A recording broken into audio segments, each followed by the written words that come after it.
नमस्कार, स्वागत है आपका हमारे चैनल पर।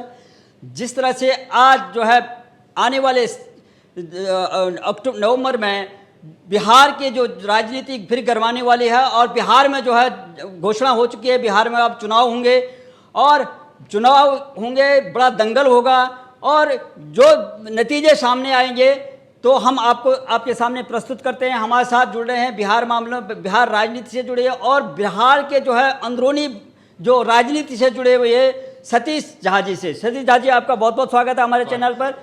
बताइएगा सर कि क्या अभी जो घोषणा हो गई है 3 चरणों में जो है चुनाव होंगे बिहार में, तो इस बार ऊंट किस करवट बैठेगा और किस पार्टी को ज़्यादा जो है सीटें मिलेंगी और वो क्यों? आपका क्या अध्ययन है बिहार की राजनीति पे और वर्तमान परिप्रेक्ष्य में? जैसा कि आप जानते हैं, आज बिहार चुनाव की घोषणा चुनाव आयोग ने कर दी है। 3 चरणों में चुनाव होने जा रहा है और 10 नवंबर को बिहार चुनाव का परिणाम आएगा। लेकिन आपने सही कहा, बिहार चुनाव का परिणाम तो 10 नवंबर को आएगा, लेकिन हम आपके चैनल के दर्शकों के लिए आज ही इस परिणाम की लगभग सटीक भविष्यवाणी करेंगे, जो आप लोगों के सामने 8, 9, 10 मिनट में आ जाएगा। पहली बात, आपने कहा कि ऊंट किस करवट बैठेगा। देखिए, अब बिहार की जनता भी राजनीतिक रूप से पहले से जागरूक थी, अब सोशल मीडिया आने के बाद और ज़्यादा जागरूक बन गई है। बिहार के तमाम जनता वहाँ के विकास कार्यों को अपनी आंखों से देख रही है। बिहार की जनता यह देख रही है कि इस कोरोना काल में भी मोदी सरकार ने 5 महीनों का मुफ्त राशन दिया है। बिहार की जनता यह भी देख रही है कि किसान निधि के रूप में 2-2 किस्तें, 3-3 किस्तें किसानों को 6-6 हज़ार रुपया की दी जा चुकी है। घर घर में सिलेंडर योजना आपको पता ही है, घर घर में शौचालय योजना आपको पता ही है। यहां तक कि बिहार के गांव में जो कभी लोग कल्पना नहीं करते थे, घर घर में पानी का नलका लग गया है, हैंडपंप नहीं चलाना पड़ता है और इतनी मेहनत लगती थी वो हैंडपंप चला करके, चापाकल चला करके पानी निकालने में, उससे बिहार की जनता को निजात मिल गया है। बिहार की समग्र जनता को जब देखिएगा आप, तो एनडीए गठबंधन आपको स्वतः आगे बढ़ता हुआ प्रतीत होगा। हालांकि अभी कहना बहुत जल्दबाजी है, क्योंकि आज घोषणा हुई है, 2-4 दिन के बाद उत्सव का माहौल बनेगा बिहार में और बिहार के जनता पर राजनीतिक का रंग पूरा चढ़ेगा, तब स्पष्ट कहा जा सकता है। लेकिन वर्तमान परिप्रेक्ष्य में यदि आप देखें, बिहार के राजनीति को देखें, बिहार के लोगों के स्वभाव को देखें, आप चंपारण से, मोतिहारी से लेकर के वहां पे कटिहार, किशनगंज तक चले जाइए, जो उत्तर बिहार का इलाका आता है। उत्तर बिहार का इलाका हमेशा बीजेपी के लिए उर्वर भूमि रही है, जिस प्रकार मध्य बिहार राष्ट्रीय जनता दल के लिए रही है और अभी वर्तमान में जो दक्षिण बिहार है वो भी बीजेपी के लिए रही है। तो एनडीए गठबंधन में चूंकि नीतीश कुमार और बीजेपी, जनता दल यू और बीजेपी का स्वतः गठबंधन पहले से चल रहा है और ये दोनों मिलजुल के चुनाव लड़ रहे हैं और देर सवेर ना नूकर करते हुए भी राम विलास पासवान जी की पार्टी, लोक जनशक्ति पार्टी भी एनडीए गठबंधन में रहेगी। यहां तक कि उपेंद्र कुशवाहा जी का भी जो छोटा एक दल है वो भी एनडीए गठबंधन में आने को आतुर है। तो इस सब को देखते हुए ऐसा लगता है कि एनडीए गठबंधन की मजबूत स्थिति है। दूसरी तरफ उसके विरोध में खड़ा है राष्ट्रीय जनता दल गठबंधन, जिसको आप बोलते हैं, उसमें कांग्रेस भी शामिल है। बिहार में कांग्रेस के प्रति लोगों में इतना गुस्सा है जिसकी आप कल्पना नहीं कर सकते हैं। आपको पता है, सुशांत सिंह राजपूत बिहार के बेटे थे। जब उनकी मुंबई में हत्या की गई तो पूरा बिहार वासी चाहता था, दिल से इच्छा थी कि कांग्रेस चूंकि महाराष्ट्र सरकार में भी शामिल है, तो बिहार के बेटे के लिए कांग्रेस महाराष्ट्र में आवाज उठाए और शिवसेना को बोले कि इसकी जांच सीबीआई से कराया जाए। लेकिन कांग्रेस इस सुनहरे मौके को गंवा चुकी है।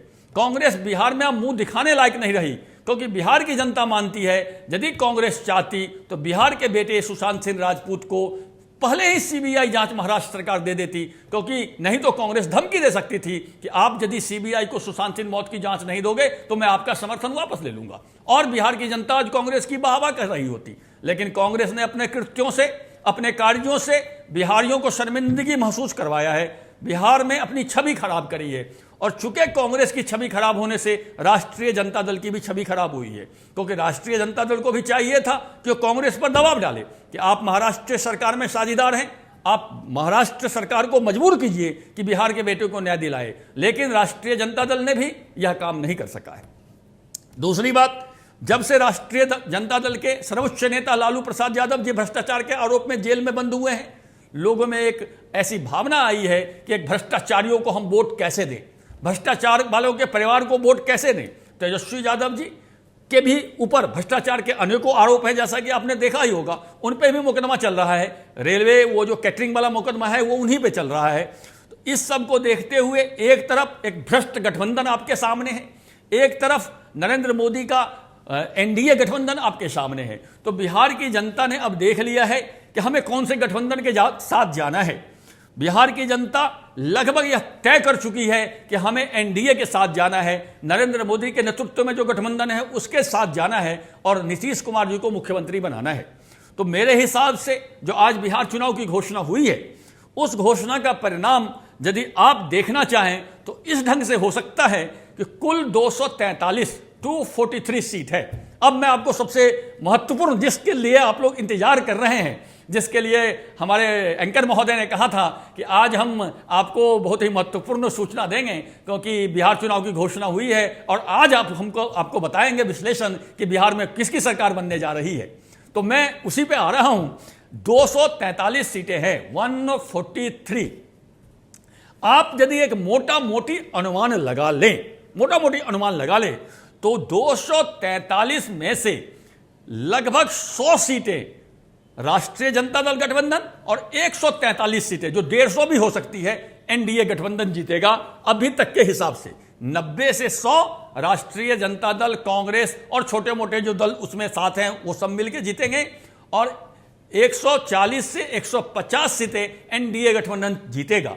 इस प्रकार जब 10 नवंबर को गिनती होगी, बिहार में सरकार बनाने की घोषणा होगी, तो स्पष्टतः लगभग 150 सीट लेकर के एनडीए घटक सबसे आगे रहेगा और नीतीश कुमार के नेतृत्व में पुनः वहां पर एनडीए की सरकार बनेगी। इसकी संभावना सबसे ज्यादा प्रबल है। तो यही आज का मुद्दा में सबसे बड़ी घोषणा हमारी यही थी कि बिहार में एक बार पुनः एनडीए की सरकार नीतीश कुमार के नेतृत्व में बनने जा रही है। बिहार की जनता ने शहाबुद्दीन जैसे बाहुबली को नकार दिया। बिहार की जनता ने आनंद मोहन सिंह जैसे बाहुबली को नकार दिया है। बिहार की जनता ने पप्पू यादव जैसे बाहुबलियों को चुनाव हरवा दिया है। बिहार की जनता ने लालू यादव को, जैसे उस समय में लोकप्रिय नेता थे, उनको भ्रष्ट मान चुकी है। यहाँ तक कि बिहार की जनता ने टुकड़े टुकड़े गैंग के सरगना और जो जेएनयू के कन्हैया कुमार थे उसकी जमानत जब्त करवा चुकी है। इसलिए बिहार की जनता के राजनीतिक समझ जो है, बिहार की जनता के राजनीतिक समझ देश में सभी राज्यों के लोगों से ज़्यादा राजनीतिक समझ है। राजनीतिक रूप से जागरूक लोग हैं बिहार के। इसलिए हमेशा बिहार में देखते होंगे कि बिहार ने पूरे देश को आंदोलनों की राह दिखाई है। जब भी कोई आंदोलन शुरू हुआ है, चाहे गांधी जी का नीलहा आंदोलन चंपारण से शुरू हुआ हो, चाहे जयप्रकाश नारायण जी का सत्याग्रह पटना के गांधी मैदान से शुरू हुआ हो, हमेशा हर आंदोलन का नेतृत्व बिहार ने करा है।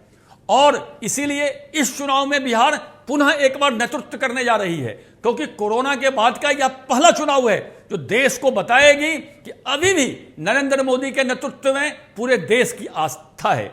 बिहार का चुनाव यह साबित करेगी कि जितनी फर्जी बातें अंतर्राष्ट्रीय मीडिया में, राष्ट्रीय मीडिया के कुछ फर्जी पत्रकार, कुछ तथाकथित सेकुलर अफवाह गेंदबाज जो उड़ाते हैं, बिहार की जनता उस सब पे तमाचा लगाएगी। बिहार का चुनाव यह भी तय करेगा कि देश अब राष्ट्रवाद से चलेगा, देश अब देशभक्ति से चलेगा। फर्जी राष्ट्रवादियों को यह देश नकार देगा। तो बिहार का चुनाव यह बहुत कुछ तय करेगा। मैं आपको बता दूं, बिहार का चुनाव यह मील का पत्थर होगा, क्योंकि देश को दिशा दिखाने का काम करेगा। बिहार चुनाव के बाद ही फिर बंगाल का चुनाव होना है, अन्य राज्यों का चुनाव होना है, मध्य प्रदेश में उपचुनाव होना है। यह सभी चुनाव बिहार के नक्शे कदम पर ही चलेगा। बिहार जो ही एनडीए गठबंधन को इस बार बहुमत देगा, पूरे देश में एक बार फिर एनडीए की लहर पुनः प्रस्फुटित हो जाएगी। तो बिहार चुनाव यह देश को दशा और दिशा तय करेगा। बिहार चुनाव चीन के बॉर्डर पे खड़े हमारे सैनिकों का मनोबल को बढ़ाएगा, क्योंकि हमारे सैनिक देखेंगे कि बिहार में देशभक्त राष्ट्रवादियों की पकड़ ज्यादा है, बिहार में राष्ट्रवादी भावना से लोग ओतप्रोत हैं, तो हमारे सैनिकों में भी जोश आएगा। तो बिहार का चुनाव बहुत कुछ तय करेगा और एक बार पुनः एनडीए के गठबंधन में बिहार में 10 नवंबर को विजय होगा एनडीए, जिसमें नीतीश कुमार जी के नेतृत्व में पुनः वो एक बार मुख्यमंत्री बनेंगे। और बिहार की जनता ने इस बार तय कर लिया है, चाहे वो दरभंगा की जनता हो, चाहे मधुबनी की जनता हो, चाहे वो बक्सर की जनता हो, चाहे वो आरा की जनता हो, चाहे वो जहानाबाद की जनता हो, चाहे औरंगाबाद की जनता हो, बेगूसराय की जनता हो, पूरे बिहार ने तय कर लिया है कि इस बार एनडीए गठबंधन को पुनः बहुमत देना है, पहले से ज्यादा बहुमत देना है। इसीलिए मैंने आपको बताया एनडीए को इस बार 140 से 150 सीटें मिलने जा रही है और 90 से 100 सीट के अंदर में बाकी सारी पार्टियां सिमट रही है। इसलिए आप निश्चिंत रहें, बिहार एक बार पुनः देश को राह बताने जा रहा है। जैसा कि मैंने आपको बताया, बिहार हमेशा राह दिखाता रहा है देश को। आपने देखा होगा भारत चीन बॉर्डर पे भी जब गलवान घाटी में चीनी सैनिकों से झड़प हुई थी और हमारे कुछ सैनिक को चीनी सैनिकों ने धोखे से मार दिया था, तो बिहार रेजिमेंट के सैनिक वहां पहुंचे थे और 40 चीनी सैनिकों को गर्दन मरोड़ कर तोड़ दिया था बिहार रेजिमेंट के जवानों ने। ये वही बिहार है। 140 चीनी सैनिक मारे गए थे, जिसमें 40 का तो गर्दन ही तोड़ दिया था, 10 के बाह उखाड़ दिए थे, 15 के जांग उखाड़ दिए थे। यह बिहार रेजिमेंट का कमाल था चीनी सेना पर। तो ये यही बिहार है जो कि हमेशा देश को दशा और दिशा तय करती रही है। जय हिंद, जय भारत। बहुत अच्छी बात बताई आपने कि क्योंकि बिहार के जो राजनीति, चाहे राजनीति के क्षेत्र में हो, चाहे कामगार के क्षेत्र में हो, चाहे जो ये फौजी हो, चाहे जो प्राइवेट सेक्टर हो और चाहे राजनीति हो, सब जगह जो है बिहार के जो लोग जो है बहुत बढ़ चढ़ के सामने वो आते हैं। उनमें राजनीतिक बहुत बड़ी अच्छी चेतना है। और सबसे पहले देखो, कांग्रेस मुक्त जिसको बोलते हैं, जो कांग्रेस के सबसे पहले सुपड़ा जो है साहब जो है ये बिहार से हुआ था। वो समझ गए थे कि कांग्रेस की जो नीति है वो किस तरह से जो है देश के लिए जो है घातक है। इसीलिए सबसे पहले उन्होंने जो है वहाँ से ही जो है कांग्रेस का सफाई। बिहार में एनडीए की सरकार 100% एनडीए की सरकार सत्ता में आ रही है। बहुत बहुत धन्यवाद आपका। धन्यवाद।